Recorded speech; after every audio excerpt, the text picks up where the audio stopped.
ملت اور نوجوانان اہل سنت، آج کی یہ رات بارات کی رات ہے، کامیابی و کامرانی کی رات ہے، نصرت و فتح مندی کی رات ہے، شفا و سلامتی کی رات ہے۔ یہ مبارک رات امثال الہی کے خزانوں کو بخشوانے کے لیے آئی ہے،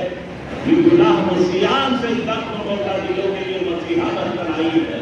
یہ دل کے درد اور جگر کے سوز کو گرمانے کے لیے آئی ہے کہ پروردگار عالم نے اپنے حبیب پاک کے اس وقت میں ہم کو یہ موقع فرمایا۔ تو آج کی شب میں ہم جاگیں گے بھی اور اپنے پروردگار عالم سے مانگیں گے۔ ابھی میرے اوپر حضرت علامہ کاشف بھاٹا صاحب قبلہ اور آپ سے پر حضرت مولانا حبیب رحمانی صاحب اور دیگر مقررین نے یہ بتایا کہ آج کی رات توبہ کی رات، آج اپنے پروردگار سے گڑ گڑا کر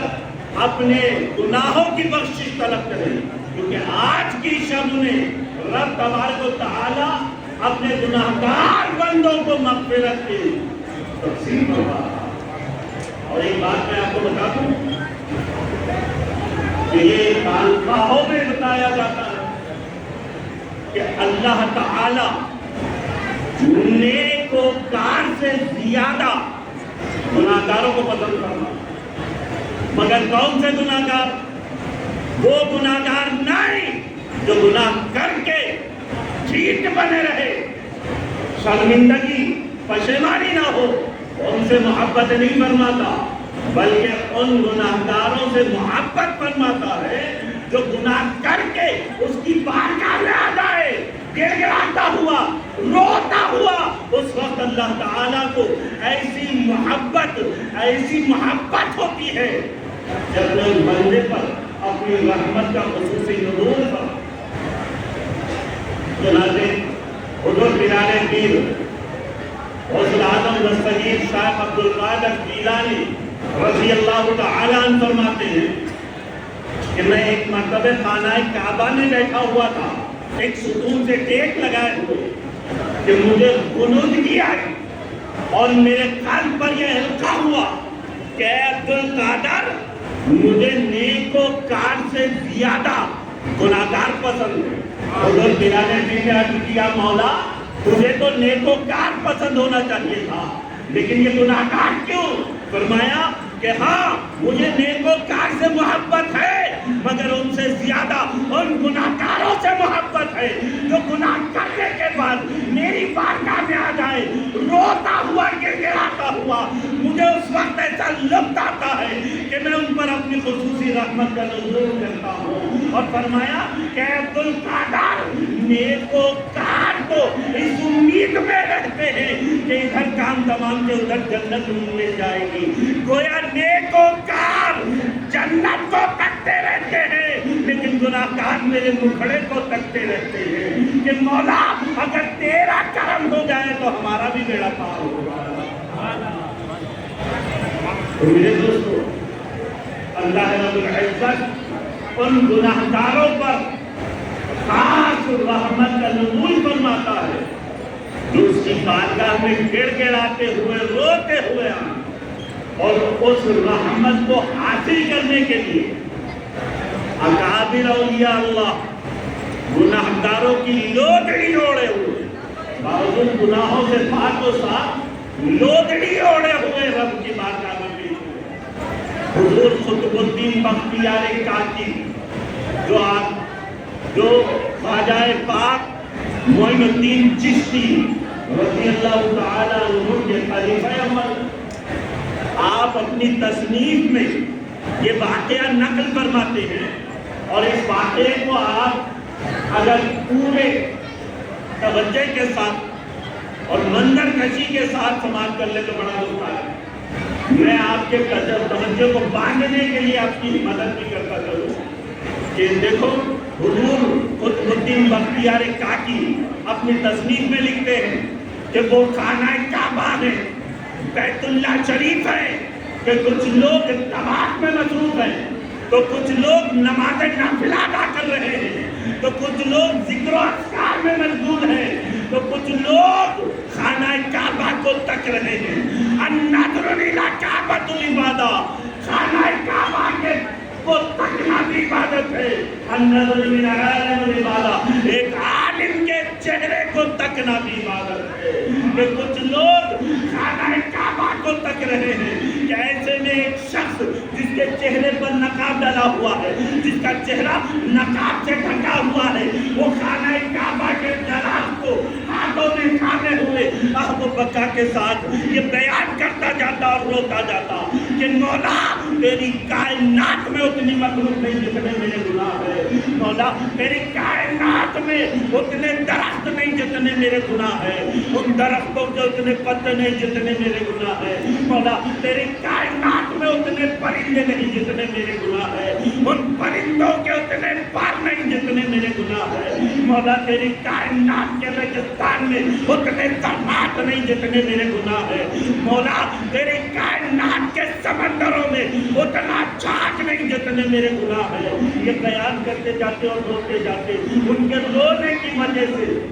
سب پہ سکتے کا عالم داخل تھا، سب حیبت سے لڑتا برندان تھے، سر سے پیر تک کانپ رہے تھے۔ ایک بزرگ جن کا شمار طب تابعین میں سے ہوتا ہے، وہ وہی تشریف فرما کے اس شخص کے دامن کو پکڑ کر کہتے ہیں کہ اے شخص لگتا ہے تو کوئی بہت بڑا گناہ گار ہے، میں تیرے لیے دعا کرتا ہوں کہ مولا تجھے معلوم ہوتا ہے یہ تیرا کوئی بہت بڑا گناہ گار ہے، مولا اس کو معاف فرما دے، اس کی بخشش فرما دے۔ لیکن وہ شخص ہے کہ فقط روتا جاتا اور یہ بیان کرتا جاتا کہ تیری کائنات میں اتنے مخلوق نہیں جتنے میرے گناہ، اتنے پرندے نہیں جتنے میرے گناہ، اتنے درخت نہیں جتنے میرے گناہ، اتنے ریت کے ذرات نہیں جتنے میرے گناہ، اور سب پر سکتے کا عالم داری ہے، سب ہے پر چندن کا برندان ہے۔ وہ بزرگ جن کا شمار طب تابعین میں سے تھا، وہ فرماتے ہیں کہ میں نے اس شخص کو پکڑ کر کہا اے شخص میں نے تیرے لیے دعا کی ہے اور بھی دعا کروں گا، اپنی نیکیاں بھی تجھے دے دوں گا، لیکن ذرا تو اپنا چہرہ تو دکھا، آخر تو ہے کون؟ معلوم ہوتا ہے کوئی بہت بڑا گناہ گار ہے، میں دعا کروں گا اور دعا کروں گا، اپنی نیکیاں بھی دے دوں گا، لیکن ذرا چہرہ تو دکھا، آخر تو ہے کون؟ وہ بزرگ فرماتے ہیں کہ جب میں نے اس شخص کے چہرے سے نقاب کو الٹا، جیسے ہی چہرے کا دیدار کیا، لڑزہ برندان ہو گیا، سر سے پیر تک کانپ گیا۔ وہ رونے والے کوئی اور نہیں تھے، وہ امام زین العابدین تھے۔ امام زین العابدین جو گناہوں کے پاک و صاف تصور بھی نہیں کیا جا سکتا، وہ گناہ گاروں کی لوٹری اوڑھ کر رب کی بارگاہ میں پیش ہوئے، کیوں؟ اس رحمت کو حاصل کرنے کے لیے جو گناہ گاروں پر خاص ہوتی ہے۔ حضور قطب الدین بختیار کالکی اسی تصنیف میں ایک اور واقعہ بھی نقل فرماتے ہیں کہ ایک نوجوان ولی اللہ تھے، نوجوان ولی اللہ، اور ان کا حال یہ تھا، ان کا معاملہ یہ تھا کہ وہ دن میں چلتے پھرتے اٹھتے بیٹھتے سوتے جاگتے ہر وقت اور پھر خداوندی سے روتے رہتے اور ایک لمحہ کے لیے بھی خدا و رسول سے غافل نہیں رہے، ساری زندگی خدا و رسول کی اطاعت میں گزری۔ ان کا یہ حال تھا کہ جب رات ہوتی تو وہ اپنے حجرے میں آ جاتے، اپنی کمرے میں آ جاتے، اور انہوں نے چھت سے رسی کو باندھ رکھا تھا، پھانسی کا جو پھندا تھا نا ایسا باندھ رکھا تھا۔ جب رات ہوتی تو وہ اپنے حجرے میں آ جاتے اور اس رسی کو اپنے گلے میں ڈال لیتے اور جھول کر کہتے کہ مولا تیرا گناہگار اب تیری بارگاہ میں حاضر ہے، جو کچھ سزا دینا ہے یہی دے دینا، مگر آخرت میں رسوا نہ کرنا۔ یہ کہہ کر اتنا روتے کہ بے ہوش ہو جاتے، اور جب ہوش آتا تو پھر وہی روتے۔ ساری زندگی اسی عمل میں گزری۔ جب دنیا سے پردہ کرنے کا وقت قریب آیا نا تو آپ نے اپنی والدہ ماجدہ کو بلایا، اپنے امی جان کو بلایا اور بلا کر کہنے لگے کہ امی جان آپ مجھ سے 3 وصیتیں فرمائیں، 3 وصیت۔ ماں نے پوچھا بول بیٹا کیا وصیت چاہتا ہے، کیا وصیت؟ انہوں نے پہلی وصیت یہ کی کہ امی جان جب میرا انتقال ہو جائے نا، میری روح قفس انزلی سے پرواز کر جائے تو آپ ایسا کرنا ایک رسی لے لینا اور میرے پیر میں باندھ دینا اور چاروں کونوں گھسیٹنا اور یہ کہنا کہ دیکھ اللہ کے نافرمان کا یہی حشر ہوگا۔ اللہ اس کی ساری زندگی خدا و رسول کی بات کے لیے ایک لمحہ کے لیے بھی کافی لے رہے، گناہوں کا تصور بھی نہیں کیا جاتا۔ دوسری وصیت انہوں نے یہ کی کہ امی جان میرا جب انتقال ہو جائے وہ قفس انزلی سے پرواز کر جائے تو آپ میرا جنازہ رات کے اندھیرے میں اٹھانا تاکہ کوئی دیکھنے والا یہ نہ کہے کہ اللہ کے نافرمان کا جنازہ۔ اور تیسری وصیت انہوں نے یہ کی کہ امی جان جب لوگ مجھے دفن کر کے لوٹ جائے تو آپ میری قبر پر آ جانا اور کچھ دیر آپ میری قبر پر ٹہل جانا۔ ممکن ہے کہ ماں کے قدموں کی وجہ سے اللہ تعالیٰ مجھ پر رات نازل نہ کرے۔ آپ دیکھ رہے ہیں نا اپنی آپ کو، ارے تصور کیجئے کہ وہ ماں جو 9 مہینے تک پیٹ میں رکھا اپنا خون کا خون پلاتی رہی، 9 مہینے تک پیٹ میں پرورش پاتا رہا، وہ وقت آ گیا کہ اب وہ پیدا ہو رہا ہے، دنیا میں آنے والا ہے، وہ جو تکلیف ماں اٹھا رہی ہے، آہٹ جو اس کے زبان سے نکل رہی ہے، قربان جائیے میرے آقا کے۔ میرے آقا فرماتے ہیں کہ اولاد اگر اپنے جسم کا آخری خون کا قطرہ بھی ماں کے قدموں کو دھونے کے لیے لگا دے تب بھی وہ حق بھی ادا نہیں کر سکتا جو ماں نے پیدا کرتے ہوئے تکلیف سے اس کے منہ سے آہ نکالی۔ وہ ماں جو تکلیف سے پیدا کیا وہ کڑاکے کی سردی ہے، وہ آدھی رات کا وقت ہے کہ ہم نے بستر کو گیلا کر دیا، گیلے بستر میں گیلے کپڑوں میں پڑے ہوئے ہیں، آدھی رات کو ماں کی نیند جاگی، دیکھا میرا بچہ گیلے بستر میں ہے، کڑاکے کی سردی ہے، نیند کو چھوڑا، بچوں کے کپڑوں کو بدل دیا اور بس اپنے سوکھے بستر پر بیٹے کو سلا دیا اور ماں کو گیلے بستر پر سو گئی، اپنا پیٹ کاٹ کاٹ کر اپنے بچے کو نکالا، گوشت لے لی، بچہ پروان چڑھا۔ وہ وقت آ گیا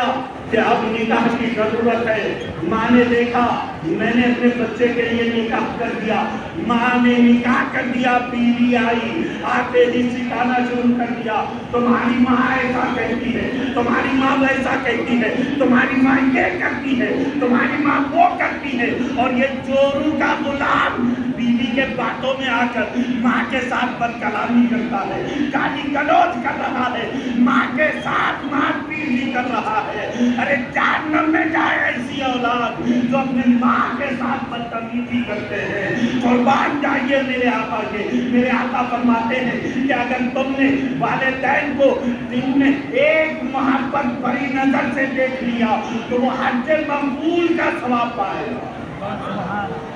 کتنے حاجی ہیں یہاں اس مرمے میں؟ پتہ نہیں کتنے حاجی۔ اب آپ مجھے بتائیں 5 لاکھ 10 لاکھ خرچ کر کے حج کو گیا، حج کر کے آیا، لیکن کوئی ایک حاجی مجھے اٹھ کر یہ لکھ کر دے دیں کہ میں نے 10 لاکھ روپے خرچ کیا ہے اور میرا حج مقبول ہے کوئی حاجی جو یہ لکھ کر دے سکے؟ نہیں، 10 لاکھ خرچ ہوئے لیکن لکھ کے کوئی نہیں دے سکتا، تو گارنٹی قبولیت کی دے ہی نہیں سکتا۔ قربان جائیے میرے آقا کے۔ میرے آقا نے فرمایا محبت بھری ایک نظر دیکھ لے تو وہ حج مقبول کا ثواب پاتا۔ اور قربان جائیے صحابہ کے، صحابہ نے اٹھ کر عرض کیا یا رسول اللہ ہمارے ماں باپ آپ پر قربان، اگر ہم دن میں بار